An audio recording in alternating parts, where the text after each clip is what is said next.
ইসলামী bank news top 10। Dhanmondi থেকে সাবেক প্রধান বিচারপতি এবিএম খায়রুল হক গ্রেফতার, নেওয়া হয়েছে ডিবিতে, আদালতে হাজির করা হতে পারে আজ।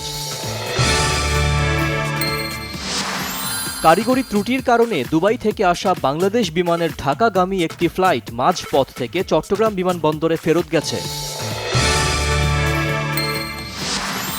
মাইলস্টোন ট্র্যাজেডিতে প্রাণহানি বেড়ে ৩২, দগ্ধ ৮ জনের অবস্থা আশঙ্কাজনক, নতুন করে ভর্তি ১ জন।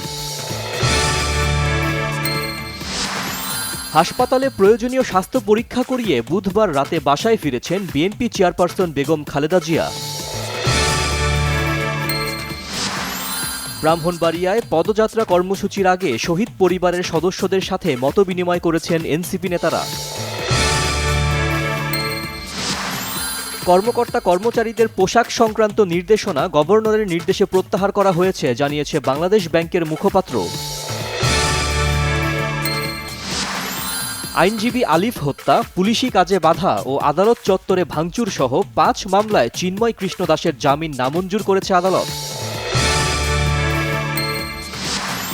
যথাযথ প্রক্রিয়া ছাড়াই শত শত মুসলিমকে অবৈধভাবে বাংলাদেশে পাঠাচ্ছে ভারত, হিউম্যান রাইটস ওয়াচের তথ্য। জলবায়ু পরিবর্তনের অভিযোগে এক দেশের বিরুদ্ধে আরেক দেশ মামলা করতে পারবে, নেদারল্যান্ডসের হেগে আন্তর্জাতিক বিচার আদালতে রায় ঘোষণা।